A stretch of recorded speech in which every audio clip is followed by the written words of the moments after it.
Okay, so this video is about recursive sequences, and we've talked about arithmetic and geometric. So remember that arithmetic sequences are patterns of addition and subtraction. Geometric sequences are patterns of multiplication. And we've done explicit rules with both of those, which are on your formula sheets for your EOC, so I think that you are familiar with those.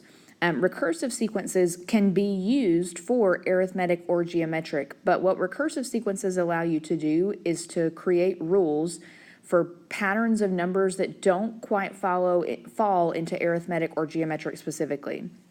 So some things to note about recursive sequences. One, they're built upon each new term using the previous one. So you can't just find in a recursive sequence, you can't just jump to like the 50th term by plugging 50 in. You have to count all the way up. So you'd have to find terms 1, 2, 3, 4, 5, 6, 7, 8, 9, 10, all the way until you get to 50, which kind of gets crazy. So they're not always super practical to use. It's really important in the second bullet point that you write these things down. F of n means the current term. Then f of n plus 1 will mean the next term. So that should make sense to you, right? If n means the current one, then n plus 1 will mean the one after that. And then from that, n minus 1 should mean the previous term. So know the relationship between those. And then this last point is really important as well. Recursive rules always have two parts. If they don't have two parts, then you can't make sense of what it's telling you. So the first part is going to tell you a starting point, and we'll look at what that looks like. And the second part is going to give you a rule to follow. And in general, I'm going to not always use math, but just kind of use verbal language to make sense of the rule that they give us. So we've got 3 quick examples. All right, so this first example that we have right here, example 1. Notice the 2 parts that they tell us about. So this first part says f of 1 equals 2. That literally is just telling me the first term in the sequence. So I'm going to like make myself a little table here. It's telling me that the first term in the sequence is 2. So if I was to make a list, the first term is 2. This second thing is telling me the rule. And remember what I told you. This is saying, quite literally, that the current term equals the previous term squared. So this whole f of n minus 1 is not anything to plug in. I mean, technically you could, but you're not really going to. You just need to think about that as previous. So all this is telling you to do is square the previous term. So if that first term is 2, then the next term is going to be 4, because that's squared. And then the next term will be 16, because that's squared. And the next term is going to be 256 because that's squared. So I'm just literally taking the previous number and squaring it. And then you can keep track of your terms by making numbers over here. So notice that this pattern, even though there is a pattern here, this is not arithmetic or geometric because I'm not multiplying by the same thing every time, right? Like the first time I multiplied by 2, but the next time I multiplied by 4. And the next time I multiplied by 16. So this is not arithmetic or geometric. All right, that's how that one's going to work for the first example. Notice on this second example, the notation is changing a little bit, and I'm just showing you this because it might show up this way on the EOC. Sometimes you see it this way. A sub 1 means the same thing as f of 1. A sub n means the same thing as f of n, and a sub n minus 1 means the same thing as f of n minus 1. Okay, so that's just same thing, just slightly different notation. So this first piece is telling me that the first term, the little 1, the first term is 7. So if I make myself a little table, the first term is 7.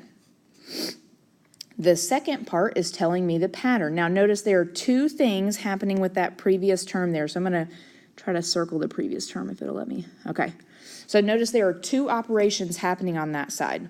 There's multiplication and then there's addition.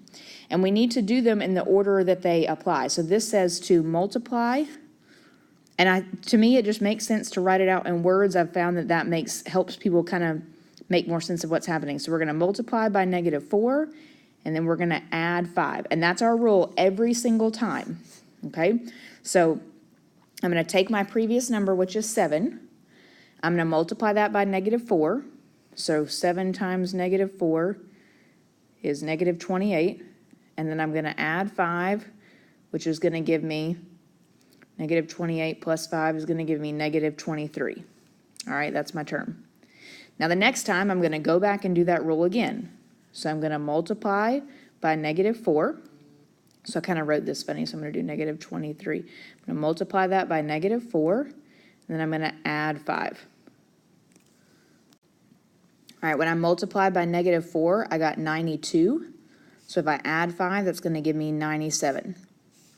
Now if I do it again, I'm going to do that same rule again. So start with the previous number, 97, then I'm going to multiply by negative 4 and add 5. And notice this is going to get, I'm not going to keep going because this is getting really big really quickly. But you just keep going until you find the one that you need. So that's the second term, the third term. This will be the fourth term whenever I finish calculating. But if you haven't seen the pattern yet, notice this previous number that I have is the number I use in my next calculation. When I get negative 23, it goes into my formula.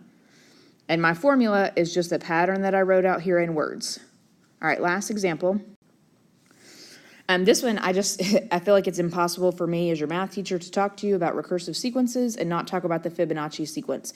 So you've probably heard about the Fibonacci sequence before, even though you may have no idea what it is. If you haven't heard it by now, you will at some point in your adult life. This is the rule for the Fibonacci sequence as it's defined. So notice a few things. One, it gives me 2 starting values. Okay, it tells me that the first term is 0, well, and there's a typo, and it's telling me that the second term is 1, okay? So if we make our list of our table of values, my first term is 0 and my second term is 1. It's basically saying start with the numbers 0 and 1. Now, let's interpret what this other thing is saying. It's saying the next term is the current term plus the previous term.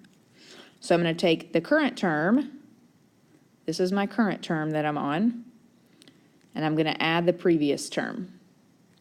And if I do that, I will get the next term. So basically, all this rule is saying is add the 2 previous numbers. So you can write that down. All right, so that means my next number, 0 plus 1, is 1. And then to find the next one, I'm going to add the 2 previous numbers. So 1 plus 1 will give me 2. To find the next one, I'm going to add the 2 previous numbers. 1 plus 2 is going to give me 3. Now, this seems silly in the beginning, but it gets really big really quickly. All right, so think about if you keep going. All right, 0 plus 1 is 1. 1 plus 1 is 2. 1 plus 2 is 3. 2 plus 3 will give you 5. 3 plus 5 will give you 8. 5 plus 8 gives you 13. 8 plus 13 will give you 21, 34. And this sequence continues to go. Now there's, I don't know, all sorts of big cool math things that go along with that, but I just wanted you to have some experience with recursive sequences.